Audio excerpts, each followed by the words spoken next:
Demons call when they do what they do. And now I feel like taking off, find a place with a view. The pain is never gonna stop if it's silver colour में ये गाड़ी काफी unique है और mostly गाड़ियां black white में ही फिर रही होती हैं रोड पे, तो ये देखने में बड़ी फिट लगती है। और इसमें जो कंट्रास्ट वाले पार्ट्स हैं सिविक आरएस के वो सारे विजिबल होते हैं, जैसा कि rim, ducted spoiler, door handle वगैरह और साइड मिरर भी। और बाय द वे सिविक की 11th जनरेशन है जो कि 2022 में आई थी। 22 में सिविक एक्सपी आ रही थी और ये गाड़ी भी, और ये इसका प्री फेसलिफ्ट वर्जन है। इसमें कुछ चीजें बेहतर थी, जैसे कि इसमें फॉग लैंप आते हैं। अभी इस गाड़ी को फेसलिफ्ट कर दिया गया है और सिर्फ फॉग लैंप निकाल दिए गए हैं, तो basically you are paying more for less. इसमें यहाँ पे ये प्रॉपर बल्ब वगैरह दिए गए हैं।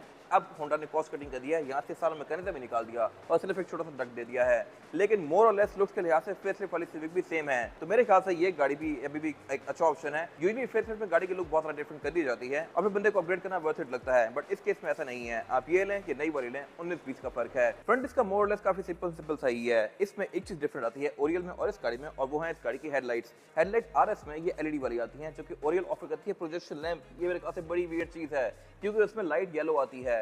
इससे काफी सस्ती गाड़ियां भी अब एलईडी या बाइजोन प्रोजेक्शन लैंप ऑफर कर रही हैं, लेकिन नई वाली ओरियल आज तक हैलोजन ऑफर कर रही है। पाकिस्तान में कॉस्ट कटिंग पीक पे होती है इन गाड़ियों में। बाकी यहाँ पे आरएस वगैरह की बजटिंग दी गई है, सब कुछ बिल्कुल नॉर्मल सा है। फीचर्स अब इस गाड़ी में बहुत इंप्रूव कर दिए गए हैं। इसमें एक तो होंडा सेंसिंग आता है, रडार जो कि क्रूज कंट्रोल वगैरह को एडेप्टिव कर देता है, और इसके अलावा इसमें हेडलाइट्स भी ऑटोमेटिक है, वाइपर्स भी रेन सेंसिंग है। और साइज के लिहाज से ये गाड़ी अब तक की सबसे बड़ी सिविक है। सिविक में वैसे हैचबैक्स भी आती हैं, बट पाकिस्तान में सेडान ही ऑफर हो रही है, और फीचर्स के लिहाज से इंटरनेशनल सिविक के आसपास ही होती हैं। ये मेरे ख्याल से फिट चीज है। फिर आरएस में जो चीजें डिफरेंट हैं वो है इस गाड़ी के रिम। ये होते हैं मैट में। ये गाड़ी असल में 3 टोन में आती है, मैट, सिंपल ग्लॉस ब्लैक और इसके अलावा बॉडी का जो कलर होता है। ब्लैक वाली गाड़ी में ये सारी चीजें छुप जाती हैं, तो आई हाईली रिकमेंड कि अगर आप सिविक लें आरएस तो आप किसी और कलर में लें ताकि इसके जो शशके हैं वो आपको नजर आए। फिर इसमें रिम आते हैं 17 इंच के, टायर का साइज भी इसमें डिसेंट होता है 215 का। आरएस के बारे में एक और मजे की चीज है, वो ये है कि इसमें विंडोज आप रिमोट से रोल डाउन तो कर सकते हैं लाइक दिस। ये चीज सिविक ओरियल में भी आती है। इसकी सनरूफ भी ओपन हो जाएगी, लेकिन ओरियल में विंडोज बंद नहीं होती रिमोट से। इसमें आप रिमोट पे लॉक को दबा के रखने के बाद विंडोज को रोल अप भी कर सकते हैं। सनरूफ भी इसकी बंद हो जाएगी। ओरियल में आपको अंदर बैठ के हर चीज अलग से बंद करनी पड़ेगी।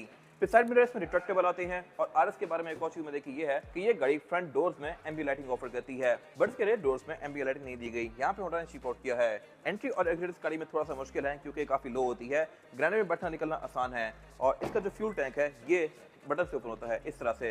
बट इसकी जो मोटर है ये भी कुछ नहीं बाद खराब हो जाती है। कोई बहुत सारा महंगी नहीं है, बट ये एक सिविक का नॉन फॉल्ट है। अगर ये खराब हो जाए तो इसको अनलॉक करने के लिए डिग्गी में एक फिजिकल रिलीज भी दिया गया होता है। मोस्टली लोगों को इसके बारे में पता ही नहीं होता। बाकी इसमें फिर ये जो शार्क फिन एंटीना है ये भी ब्लैक में आता है, और इसका जो ये डक्टेड स्पॉइलर है ये भी ब्लैक आता है उसी के साथ मैचिंग।